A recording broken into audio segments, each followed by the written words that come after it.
The following events occurred in September 2017. MotoGrapher always recommends not to speed on roads, and always wear safety gear. This is the second episode of 6 in the Power Trip 360. Oh, so probably you were wondering what am I thinking.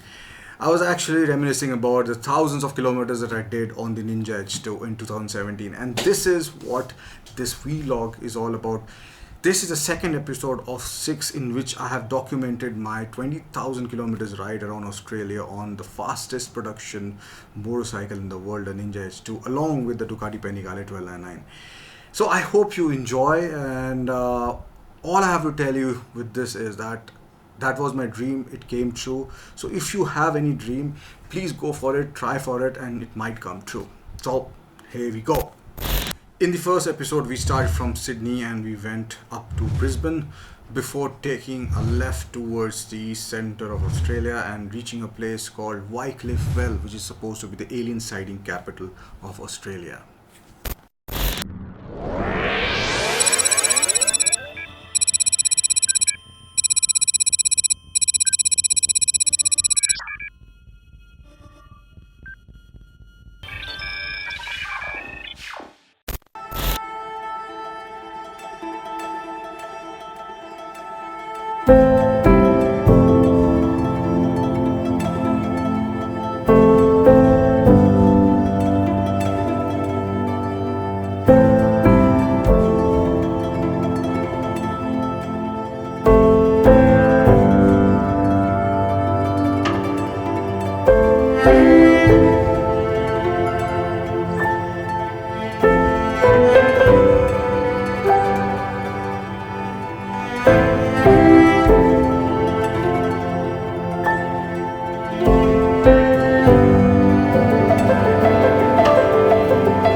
Sunil, Yes, how are you feeling?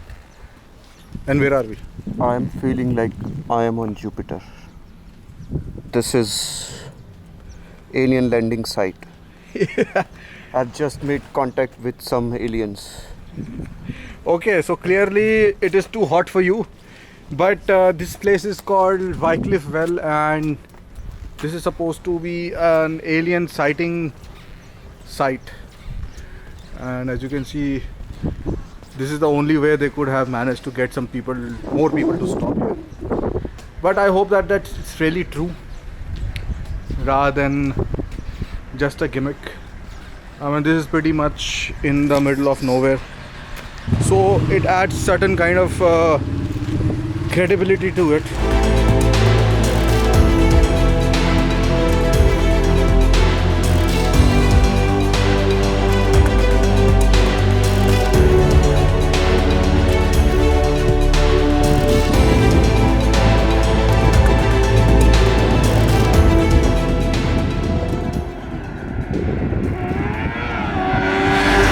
met this cyclist who was pedaling solo from Melbourne to Darwin, the kind of stuff that needs superhuman efforts.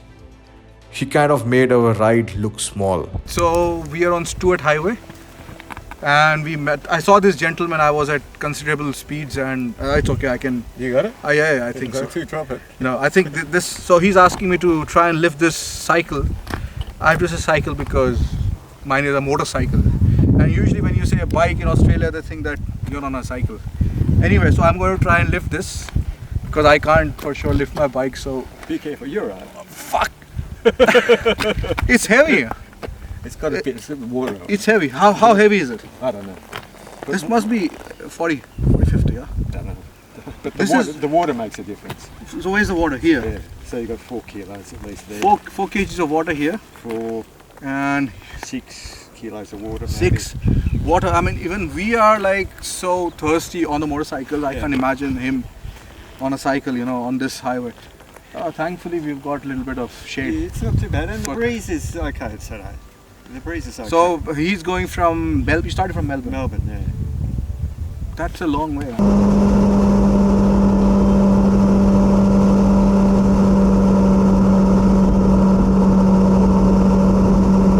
So this is the old Ghan train and we are in Alice Springs.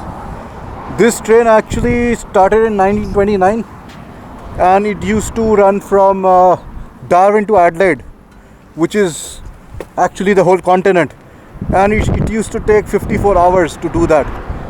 Apparently it is still running, and I mean the new one obviously, but this is a great piece of history. For a change we are seeing an actual train rather than just road trains, and here it is. Old train, and this is Power Trip 360 Express.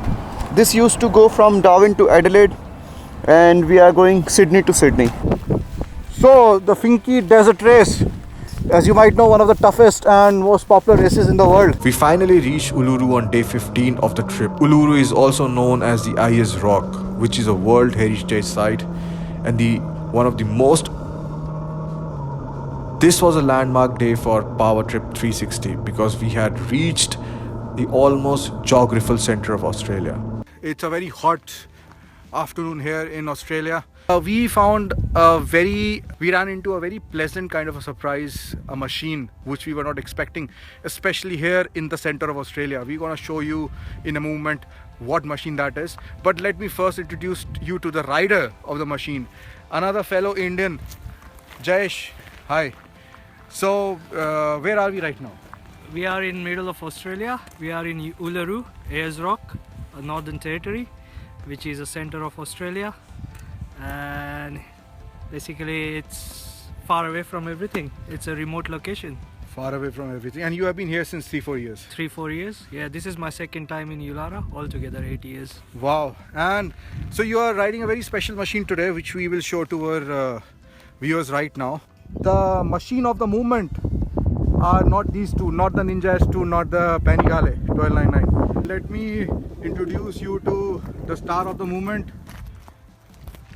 a Royal Enfield Bullet 500 in all its glory. And look how beautiful they are looking against Uluru backdrop. This is absolutely amazing place. As you can see behind me, there are rock formations which have risen from the ground out of nothing. I mean, practically everywhere there is flat land, and just this part, which is called the Kata Juta, which is 50 kilometers from Uluru, which is the most famous natural icon of Australia. New armor acquired.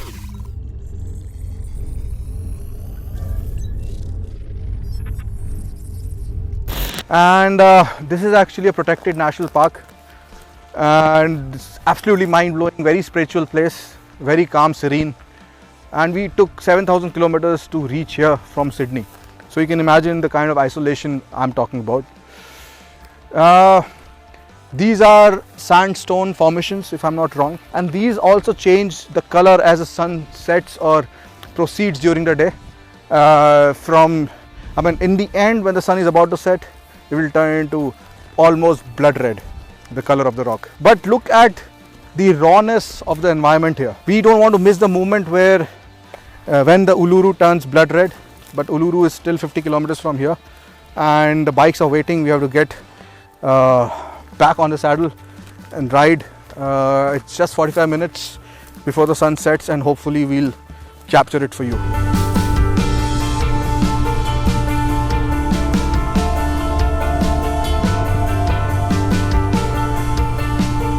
Alright guys, so this is it. This is Centralia, center of Australia again, and this is the famous Uluru mountain that we are used to seeing in postcards and wherever we talk about Australia.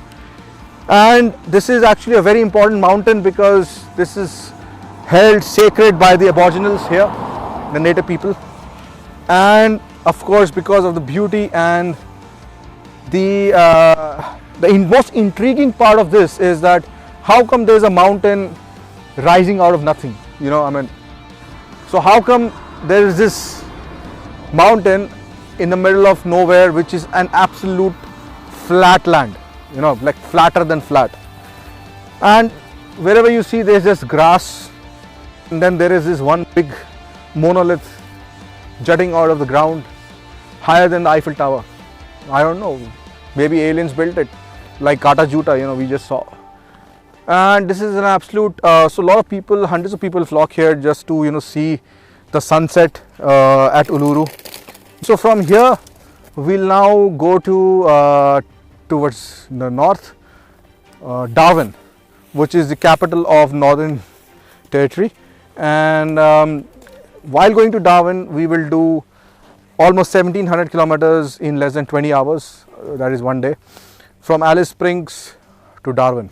So that is also going to be somewhat a mental challenge.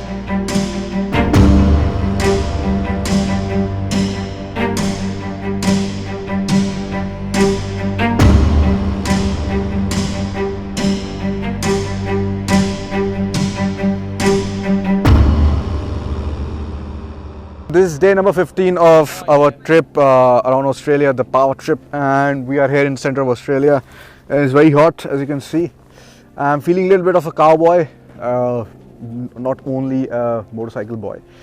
But jokes apart, we are here in a very special place. These are the Uluru Camel Farms, and they also give tours. So if you want to come here for some reason to center of Australia and you want to get on a camel, here it is, one of them. They have quite a few lined up.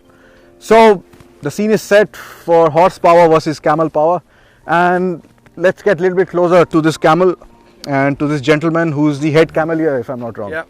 Nice to meet you. Yeah, nice to meet you. Looking at here, what sort of camel is this? Oh, this is one of our old camels here. He's a good working camel, trained for riding and also for pulling wagons. Oh yeah, okay.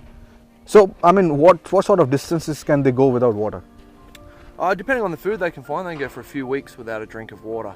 Oh wow, okay. So they're really built for the deserts. Oh yeah, my bike can only go like 200 kilometers without fuel. And then it needs another drink. And don't ask about me, So we also have camels in India. I think they came from Mongolia or something. Most of the camels? No, most of the camels were actually coming from the northern frontier of India. Oh, okay. So now it's sort of India and Pakistan. Oh, yeah. Right from the north, and they're coming out from the ports of India into Australia. Oh, so these are actually camels from India? Yeah, originally, yeah. Wow, so there you have it, guys. Surrounding countries, yeah. Yeah. So, so what else? Like, if somebody wants to come here, do they have to pre-book or just they can walk in?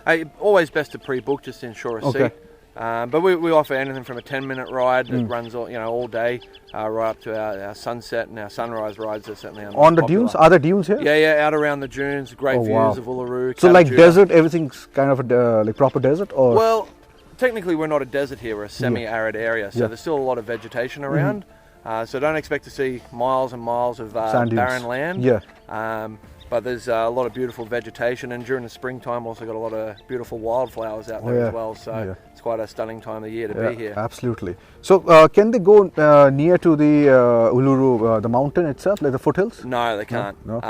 Too much vegetation? Not allowed to take animals into the national park, Oh, whether it be camels, horses, dogs or cats. And I've seen beware of camels kind of signs, especially across Nullarbor. So are there actually wild animals, wild camels, stray camels over there? Yeah, yeah. There's somewhere around 500,000 wild camels. They come on the roaming road? Central Australia, yep. Oh, so that's another thing we have to worry about. Yeah, yeah, absolutely. Yeah, okay. All right then. Thank you so much, and you have a nice day. Yeah, thanks for coming to visit again. Right, so it's 4:15 a.m. in the morning, and we are just getting ready, and we only slept for 4 hours.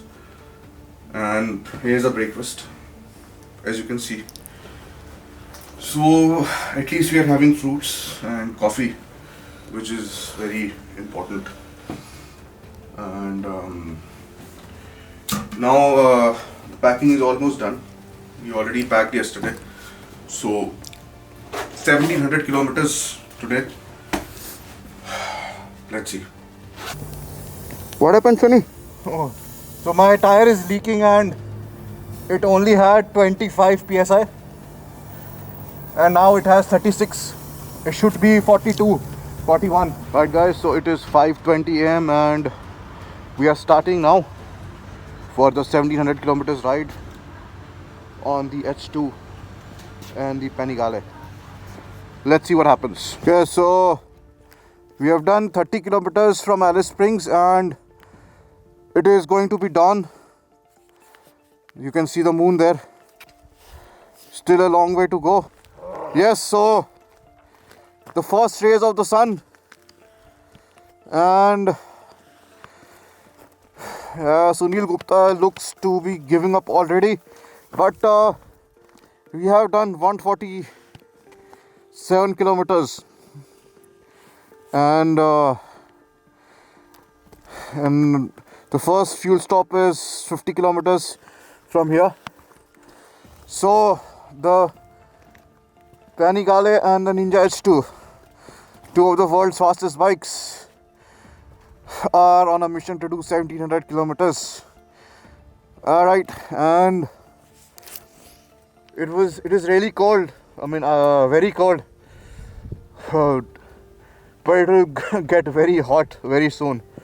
Anyway, okay, so the fuel has finished pretty early this time, and I have done it's 8:30 and I've done 373 kilometers since morning, and the fuel has ran out at 175 kilometers, but I have got a spare fuel here. So I was going a little too fast, that's why. Alright, the petrol pump is less than 10 kilometers from here. It's quite unfortunate, I've lost time. Anyway, so we are taking a fuel break and trying to lift ourselves. We have done around 700 kilometers and it's,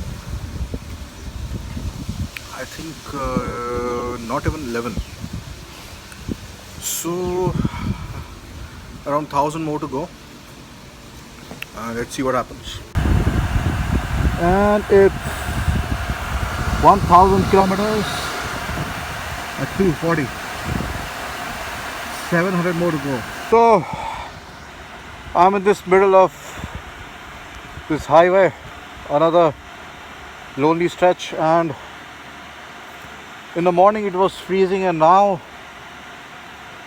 I think it must be close to 35 degrees and it's so humid. It's like almost impossible to continue. Oh. So the petrol pump is, I think, 40 kilometers from here and around 500 kilometers more to go. 1200 done almost. So anyway, mega straight roads here, and it's pretty interesting. And probably you can see the Panigale coming over there.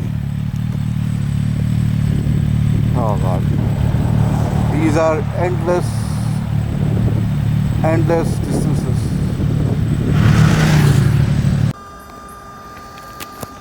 So 1700 kilometers and the end of the day. So if we had around 100 kilometers more, the tire would have completely been gone. It's already gone. like you can see it's losing pressure now. So we are at the right moment actually to get the tire changed. So guys, good evening, and here's almost good night, and we're live from a beautiful street in Darwin here on our 18th day on the road, and we have done 10,000 kilometers on these two amazing motorcycles, and 10,000 more to go. And yesterday, as you might know, some of you, that we have done around 1700 kilometers. Not around, we actually did 1700 kilometers in one day, not in one day, in 17 hours. And surprisingly, we didn't feel tired. We didn't feel that we had done so many kilometers in one day, especially on these kind of motorcycles.